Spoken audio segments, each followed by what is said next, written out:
day po sa inyong lahat. Welcome na naman sa another episode ng ating vlog. Ayan, so kumusta na po kayo? Ang topic po natin for today ay tungkol po sa mga gamot. Kung paano daw tayo magpainom ng gamot, paano yung ating medicine program sa ating pagme-maintain sa mga RTL or sa layers natin. So, unang-una, kapag andyan na yung inyong mga manok na inyong binili, kailangan gumawa tayo ng programa na magpapagaan sa ating trabaho. So, gaya ng sinasabi ko, gagawa tayo ng schedule. Gawin natin na ang pagpapainom ng tubig or gamot sa ating mga manok ay from 6 a.m. to 9 a.m. Daily po yan. Ugaliin natin na every day 1 hanggang day 5 ng buwan. Ibig sabihin, April 1, April 2, April 3, April 4, April 5, ang iinumin ng manok natin, antibiotics. So, ang tawag po dyan, bacterial flushing. Posibleng yung manok ninyo, ang tingin natin sa kanila ay walang sipon, pero sa loob, hindi natin nakikita, may mga bakterya na dyan na nagpaparami na para kung sila ay umaatake na. Ayan. At kapag sila ay medyo naka-atake na, doon na po yung makikita na natin yung traces ng sipon sa mga manok natin.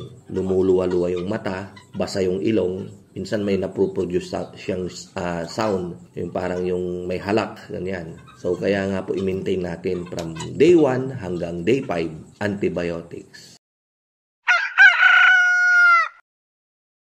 April 6 hanggang April 30, vitamins. Yan. Yung vitamins po, orderin nyo po sa Shopee. Pwede po siyang yung Egg 1000, pwede po siyang yung Bitmin Pro. Pagdating po sa Bitmin Pro, dalawang klase daw po yon. Hindi ko pa po nasubukan yan, honestly, Bitmin Pro. Egg 1000 nasubukan ko na po. Si Bitmin Pro, dalawang klase daw. Si pula daw po, mahinang klase. Ang sabi ni Sir Agualin, nag 99.5% yung kanyang production. Yung clear daw po na Bitmin Pro ang magandang gamitin. Sakaling maka-order kayo ng pula, ipaubos nyo lang, and then yung clear na yung bilhin ninyo. Day 6 to day 31, vitamins. Ngayon, sakaling, paano yan? Halimbawa, nasa day 20 kami. Biglang nakakitaan ko. May nagdudumi ng green sa manukan ko. Puputulin nyo, i-stop ninyo yung vitamins. Papainom kayo ng 3 days na CXD3 o Pyristat o yung Ornistat. Tatlo na po ngayon yung choices natin. Pero pare-pareho, iba't ibang brand lang. Anti-malaria po yan. Pag natapos, ibalik nyo po ulit dun sa vitamins kasi nakaschedule pa rin. Ngayon, kapag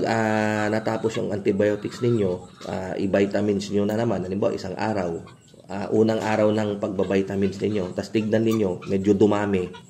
Kasi may tapat naman yan di ba? Yung manok na dumudumi ng green, ma-identify ninyo kung saang banda yon. So kapag parami siya ng parami, vitamins lang kayo ng isang araw, and then sa susunod na araw, i-CXD3 nyo na. Kapag malala, kahit 7 days. Depende po yan. Pero kapag yung prevention, may mga mangilan-ngilan lang po na nag-green, kahit 3 days lang po.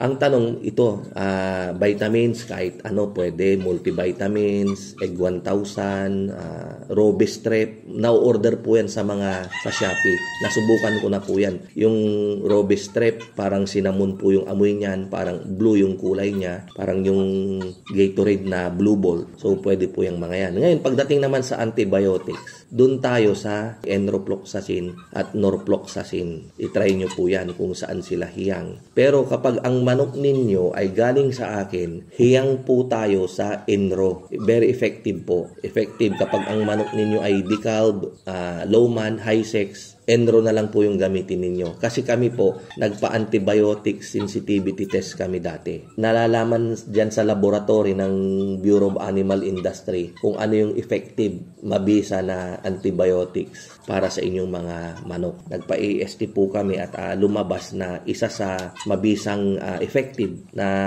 antibiotic sa ating mga strain, sa mga lahi ng manok natin ay ang enrofloxacin. Kaya lang may kamahalan, nasa 1.8 na naman na po ang kanilang presyo per bote, 800 ml ata or 1 liter.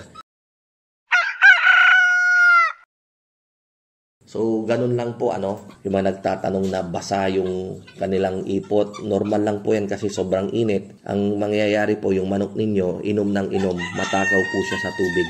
And then, yung kanyang feed intake, kumukonti, nababawasan. Hindi nila mauubos yung dati nilang kinakain. Kaya sa sobrang dami ng tubig na iniinom, yung kanilang dumi ay basa. So, normal lang po yan sa mga baguhan. Huwag po kayong mag-alala. Yung mga tumutubo din sa kanilang mga palong, normal lang din po yan kapag sila ay nakagat ng lamok. Ang best way po talaga dyan, magpainom kayo ng anti-malaria. Kasi po, yung bulutong, nakukuha rin po talaga yan sa lamok. Ayan. At huwag po kayong mag-alala dahil bakunado po ng anti-bulutong yung mga manok na galing sa akin. At maging yung mga ibang manok rin na nabibili ninyo. Dahil mura lang naman po yung gamot sa bulutong. Ayan. So sana nabigyan ko po kayo ng additional idea regarding sa paitloging manok. Kita-kita po ulit tayo sa mga susunod nating vlog. Mabuhay po tayong lahat and God bless.